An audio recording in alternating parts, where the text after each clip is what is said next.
सादर प्रस्तुति में रामकृष्ण परमहंस ईश्वर के बारे में बताते हैं। हे मानव, रात को तुम्हें अनेक तारे दिखते हैं, किंतु सूरज के उगने पर एक भी तारा दिन में नहीं दिखाई देता।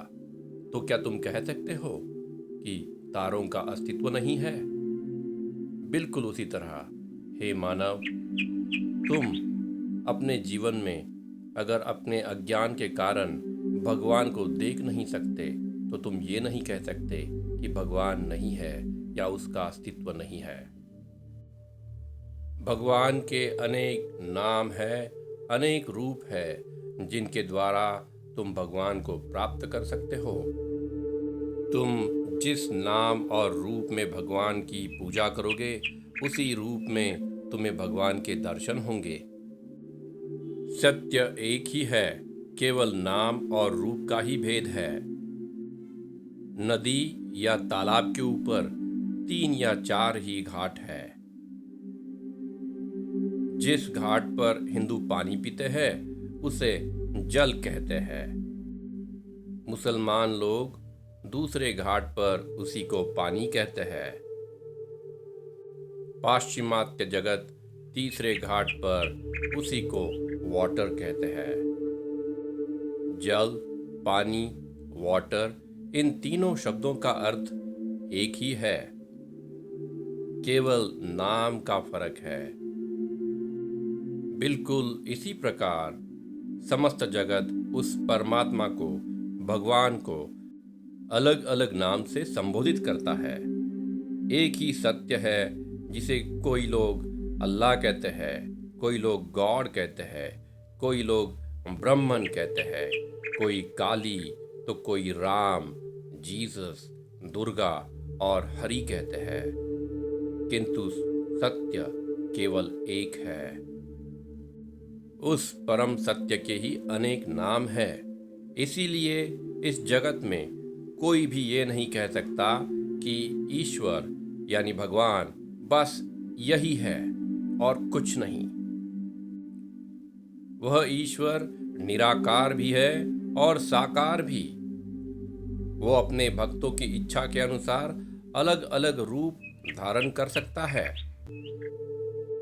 एक ज्ञानी के लिए वह ईश्वर निराकार है। हे मानव, क्या तुम्हें पता है यह कैसे संभव है? ब्रह्मन यानी सद चिद आनंद, जो कि परम सत्य है, एक विशाल सागर की तरह है जिसका कोई किनारा नहीं। उस विशाल सागर में ठंडी की वजह से बर्फ भी बन सकती है, आकार ले सकती है और बाद में वह उसी में विलीन भी हो सकती है। बिल्कुल उसी तरह जो भक्त जिस रूप में उस अनंत की पूजा अर्चा करता है, उसी आकार में वह अनंत साकार हो जाता है, वह रूप धारण कर लेता है।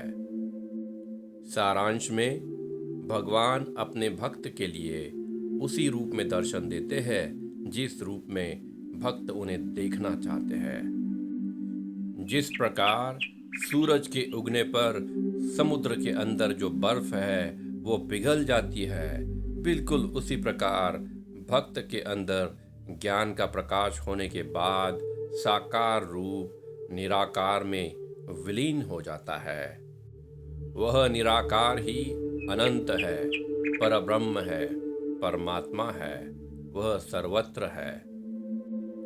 यह ज्ञान प्राप्त होने के बाद मनुष्य समझ जाता है कि भगवान कोई व्यक्ति नहीं है, उसका कोई एक रूप नहीं है, हर रूप उसके है, वह निराकार है। इसलिए हे मनुष्य, यह जान लो, साकार और निराकार एक ही परम सत्य है। एक बार एक व्यक्ति घने जंगल में गया। उस जंगल में एक पेड़ पर उसने एक प्राणी देखा जो बहुत ही सुंदर था। उसने अपने दोस्त को कहा, भाई, मैं जो उस पेड़ पे एक प्राणी देखता हूँ वो बहुत ही सुंदर है और वो लाल रंग का है। तब उसके दोस्त ने उसे जवाब दिया, अरे वो तो मैंने भी देखा है, किंतु तुम उसे लाल क्यों कहते हो? वो तो हरा है। तभी तीसरे आदमी ने कहा, नहीं नहीं, वो हरा नहीं, वो तो पीला है। और बहुत जल्द ही अनेक सारे व्यक्ति वहां आ गए। किसी ने उसको नीला कहा, किसी ने काला, किसी ने पीला, हरा, लाल, सफेद, और वो सब झगड़ा करने लगे। उसके पश्चात वह सब उस पेड़ के पास चले गए। उस पेड़ के नीचे एक और व्यक्ति बैठा हुआ था। उन्होंने उससे सवाल पूछा। उस व्यक्ति ने तुरंत जवाब दिया, मैं तो इस पेड़ के नीचे ही रहता हूं और इस प्राणी को बहुत अच्छी तरह से जानता हूं। आप सभी ने जो भी रंग देखा है वो सब सच है। यह कभी लाल है, कभी हरा है, कभी पीला, नीला, काला, रंग बदलते रहता है। ये गिरगिट है। लेकिन सच बात तो ये है कि इसका कोई रंग ही नहीं है, क्योंकि मुझे कभी कभी बिल्कुल कोई रंग ही नहीं दिखाई देता। बिल्कुल इसी प्रकार जो मनुष्य ईश्वर का सतत चिंतन करता है, उसे ईश्वर के अनेक नाम और रूप, इनका अर्थ पता चल जाता है, उनका दर्शन हो जाता है। भगवान के अनेक गुण हैं और हम ये भी कह सकते हैं कि वो गुणातीत है।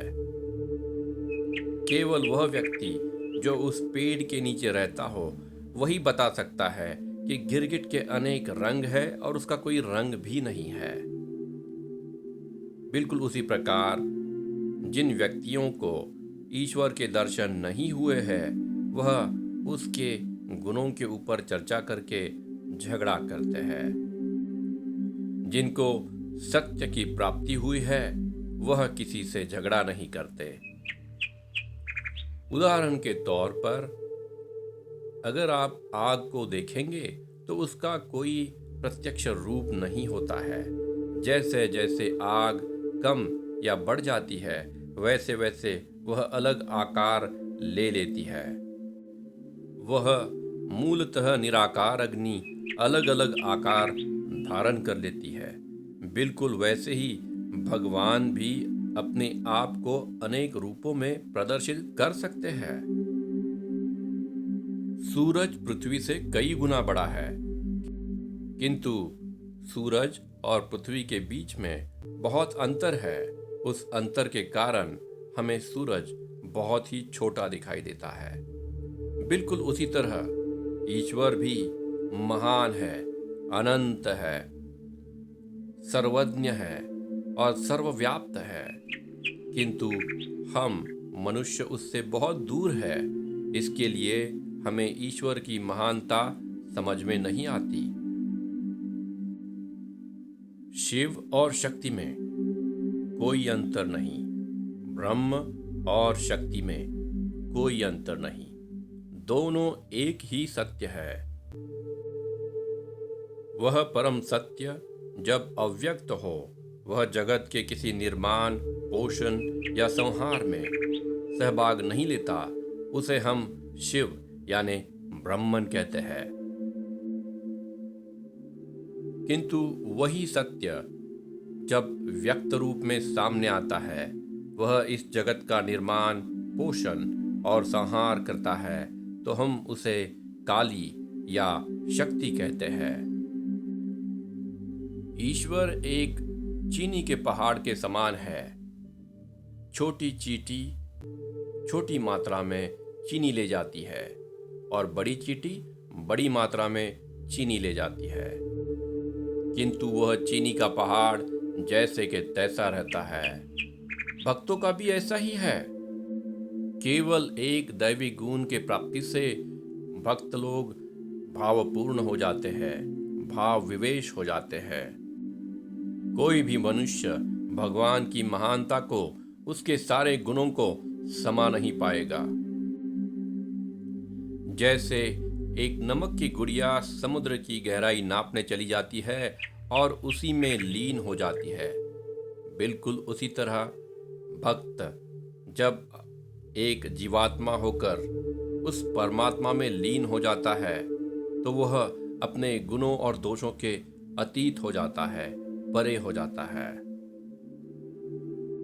जीवात्मा का परमात्मा में मिलन हो जाता है। पानी और पानी का बुलबुला एक ही है। पानी का बुलबुला पानी में ही निर्माण होकर पानी पे तैर कर पानी में ही विलीन हो जाता है। वैसे ही जीवात्मा और परमात्मा एक है। भेद सिर्फ अभिव्यक्ति का है। जीवात्मा निर्भर है परमात्मा पर, लेकिन परमात्मा किसी के ऊपर निर्भर नहीं है। जैसे लोहे के लिए लोह चुंबक का महत्व है, वैसे ही मनुष्य के लिए ईश्वर का महत्व है। अगर ये सत्य है तो फिर ईश्वर मनुष्य को अपने पास आकर्षित क्यों नहीं कर सकता? ये बिल्कुल उसी तरह है जैसे लोहे पे अगर बहुत सारी मिट्टी चढ़ी हो तो उसे लोह चुंबक खींच नहीं पाता। बिल्कुल उसी तरह जीवात्मा जब माया में लिप्त हो तो उसे ईश्वर अपनी तरफ आकर्षित नहीं कर सकते। या फिर ऐसा कहे कि जीवात्मा खुद ईश्वर की तरफ आकर्षित नहीं होता। मिट्टी के साफ होने पर लोह चुंबक की तरफ आकर्षित हो जाता है। बिल्कुल उसी तरह साधना और प्रार्थना से मनुष्य जब अपने कर्मों का और माया का आवरण निकाल फेंकता है, वैसे ही वह ईश्वर के प्रति आकर्षित हो जाता है। ईश्वर उसे अपने पास बुला लेते हैं